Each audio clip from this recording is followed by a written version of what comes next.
Hi, Mom, it's your son in New York City. Look at New York City behind me. That's the east side of Manhattan. I just wanted to say welcome to my life. This is going to be me and you going on a tour through my life in New York. Look around. Look around. There's no dead people on the roof of my building. There's no pimps, no drug dealers, nothing happening, which is unfortunate, but... Are there buildings in New York where there are dead people and pimps on the roof? I'm going to imagine yes.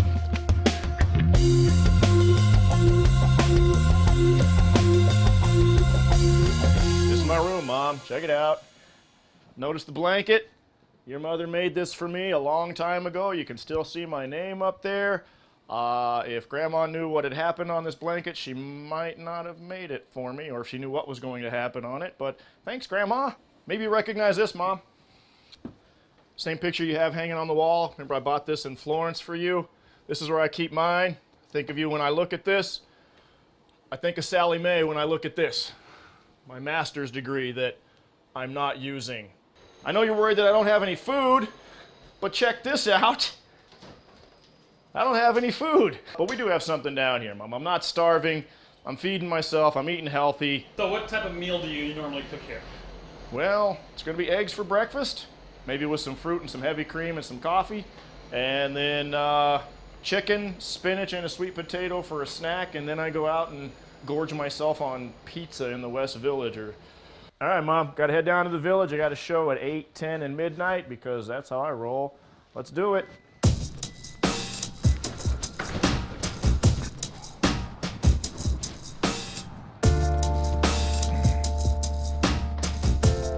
War crime for president, political philosophy at its best. Coming in the subway, Mom. Catching the E train to the West Village. Gotta hurry, it's almost showtime. Subway, Mom. Notice the clear lack of dead people and criminals. This is just everyday people doing everyday shit. Some of them will be selling drugs and making out, but that's all right. Got to get down to the front of the train because that drops us off in the West Village right at the front.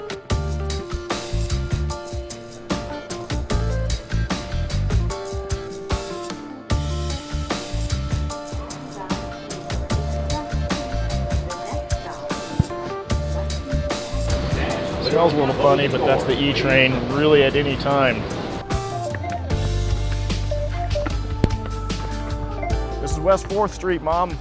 This basketball courts have been in countless movies about New York City street life.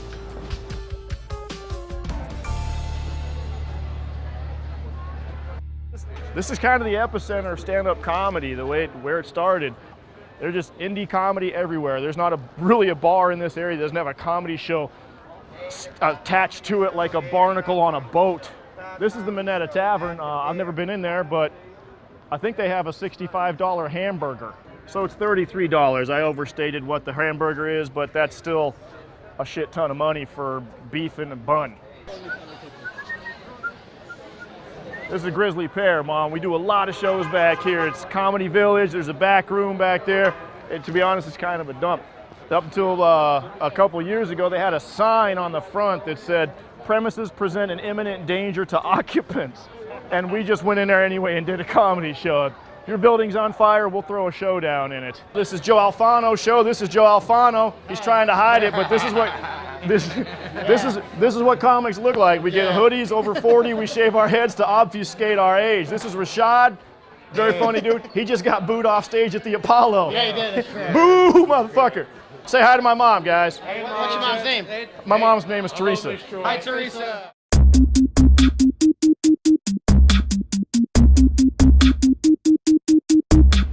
What? You need help inside here? Yeah. You need me to push you? Yeah. Are you good? Good. All right, man, I'll see you later, dude. You have a good night, Matt.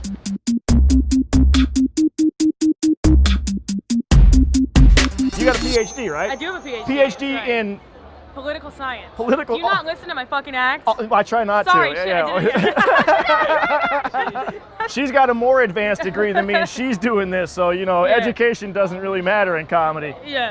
Hey, Mom, how are you? Craig runs the Lantern here. Troy's one of my oldest friends in this business. We basically started together. Yeah, we kind of did. That's part of it, Mom. We got a good 8 o'clock show. Yeah. Can I get up like not first host first and then me? Yes, sir. Perfect, thanks, man. This is Sandra, Mom. Sandra is a waitress here at the club or a bar where I perform shows. Right after the travel ban, Sandra's Persian. She's from Switzerland, she's not scary Persian. She's just, whatever, Sweden. It does country with an S that isn't America, and it doesn't matter because of that. She was worried about going home because of her nationality or ethnicity, so she couldn't come back. And I told her not to worry about it because she can be with me and they'll give me a pass because I look like a Trump supporter. And she went, oh, really? Can I tell them you're my dad? Yeah, you think that's funny. I don't think it's all that funny, but she thinks it's funny, and so did Nikki when I told her the story. It doesn't make sense. How old are you? I am 24. 20? Okay, it makes sense a little, but it's it's still hurtful. Got to figure out what I'm doing for jokes. Mom's 3-point agenda, coupon, dial-on, day draft, Woody Allen, weed problems. God damn it, I can't remember my fucking set. All right, guys, our next comic coming to the stage. You've seen him in Time Out New York. Guys, give a big round of applause to Troy Allen. Yeah! All right. Keep it going for the host, everybody. Come on, give that guy a lot of love. He's working hard for you. Now more for me. Come on, more for me. Come on, come on, come on. I didn't write any jokes. You got to clap for 10 minutes. Troy's Troy. He's funny. He's cracks jokes all the time. I think that's a good thing. He might say that it's hurt him in the dating world, but he's got a lot of balls to get up there and do this stuff. I'm Troy. This is my haircut. It's not the joke, you assholes. I don't mind the jokes about being bald. I hate the stupid questions. At least once a week, somebody will ask me, hey man, are you bald by choice? Yeah. I have thick, wavy hair, but no, I choose to look like a racist cop.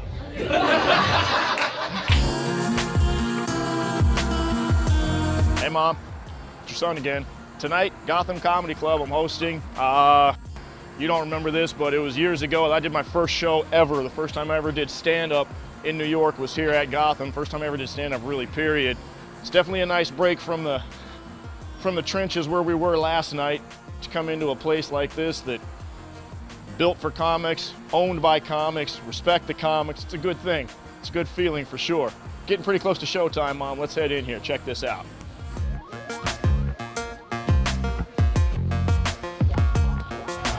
Welcome to Gotham Comedy Club. My name is Troy Allen. I'm going to be your host tonight. We appreciate you coming in. Before we get started, cell phones, shut them down. If you got to make a text or talk, go out there, come back. Yeah. This is Andrew Schwartz-Tall. We started say hi, Andrew. Oh, hey. Hi, Mom. Yeah, we started comedy together, basically. Now he's managing here, and he's part of the reason that this club gives me money to buy groceries and clean underwear. So this is the guy to thank. You wear clean underwear? Nah, not as often as I should. A transporter? You got to be clearer than that, bro. Because everybody in here is like, oh yeah, he puts drugs in his butt.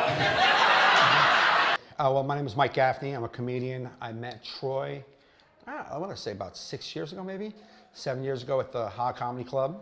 So let's say a typical evening with Troy. One of us will have a spot somewhere. He'll go do his spot. I'll go do my spot somewhere, and then we say, hey, you done? Let's meet for hummus. Are you going to be one of those annoying parents with the kid? Can we agree that there's some annoying shits? Oh my God, they're so proud of what they've done. They're like, oh my God, look what we did. You're like, yeah, you fucked and it worked. Congratulations. No, it's a miracle. That's a miracle. God's losing his touch. That's not great. 500,000 babies born every day. The birth is not a miracle, it's an epidemic. My name is Luke Thayer. I've known Troy, I don't even know how long. I honestly do not know how long I've known Troy. Yeah, we're pretty good friends. I text him, old pictures of himself when he was overweight quite often. That's kind of my favorite thing to do. My name is Charles McBee. I'm a stand-up comedian, and I honestly don't know how long I've known Troy. It's one of those things where you wake up and you go, oh, I'm still friends with you. He claims he has this N-word bit that's really killing it. I don't believe him. Not my favorite bit at all, Troy. Every once in a while, you'll see a white comic, come up here and try to use the N-word and feel edgy. That's always a mistake. And it's a mistake for a simple reason. That's not our word. If you're not black, it's not your word. I don't care how much like a rapper you dress. If you're Chinese, you shouldn't be using the word. My girlfriend calls me Sweet Pumpkin Head. And that's our word. She can call me Sweet Pumpkinhead. Anybody in this room calls me Sweet Pumpkinhead, I will fight you all. I'll fight you right now. You don't call me that shit. And that's the way it is with the N-word. And my friends told me, they're like, look, dude, my black friends are like, look, the real reason you can't use the N-word is because you look like you invented the N-word. She's seen me at Looney's in Colorado Springs. I hosted down there a couple of years ago for New Year's Eve. She came to the early show, and that was fun. My family came. It was fun. She sometimes is shocked by my sense of humor, but more often than not, I think she laughs. See how the dad stuff goes. It's always a crapshoot with dark material. Here's a fun fact about me. My dad's a pedophile. That's a true thing. And I know it sounds bad. It sounds terrible, pedophile, but it could have been worse. My dad could be Bill Gates. That's a lot of fucking pressure. Bill Gates' kid has to start like a multinational software corporation and corner the market. That's a high bar. The bar in my family's not that high. All I got to do better than my dad is cruise by an elementary school and don't stop. That's it. That's all I got to make happen. So far, check. So good. I'm making it happen. You know, I hope, Mom, when you're watching this, you see, and then when you just look at my sisters and me, that you see that everything you did worked out. Everything you did for us after Dad and what happened worked out. We're fine. I'm doing something I enjoy. Sisters are all living the lives they want to live, doing the best they can. I can't see what's so terribly wrong about us. In all the bullshit that came down on your head, and certainly more my sisters than I could ever imagine. I don't even know what it's like to be them on a daily basis, or you, but you know, we're on the other side. We made it to the other side. I'm living a life that's true to who I am, and I think that's the best that anybody can hope for, no matter where they come from. So thanks for that. You made that possible. I think all in all, we triumphed where others may not have been as lucky or as strong to make it through. I'm a single guy. Doesn't bother me, but it freaks my mom out because, you know, I talked to her the other day. She's talking to me about relationships. I'm not really dating anybody, Mom. She's like, honey, I don't know why you don't do this. I'm worried for you. You're not in love. You're not dating anybody. I don't want you to die alone. I said, what? She said, I don't want you to die alone. I said, okay. How many people do you want me to take with me? What are you asking me to do here, Mom? I was just going to go out a single man, but thanks to you, I'm going out a fucking mass murderer. It's not making shit any better.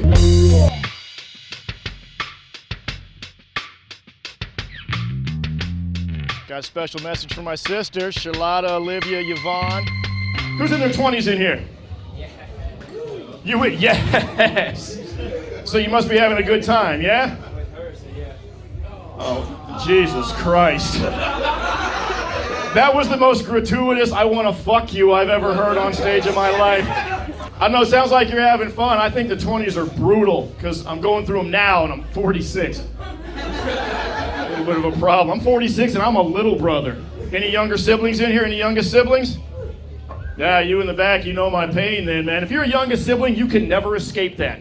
No matter what I do in comedy, if I rise to the highest levels in comedy and conquer the comedy world, I'm still going to get called the nicknames my sister had for me when I was a kid. Caboose, Half Pint, the rubber broke. Kinds of mean shit like that. Even if I killed them and banished them to the hell where older siblings go because they're mean, I would still hear them down there going, Mom and Dad didn't want you. This is cruel. Here's how mean they were to me. When I was 2 years old, my 3 sisters captured me. They held me down and they dressed me up to look just like Queen Elizabeth. And then I started to cry and they took pictures. It's a fucked up thing to do because I'm 46 years old and I still cry when I dress up like a woman. I know you tried to take Mom out for brunch, all that stuff, take care of her, but gotta be honest, making a documentary about my life in New York City puts me in the #1 slot.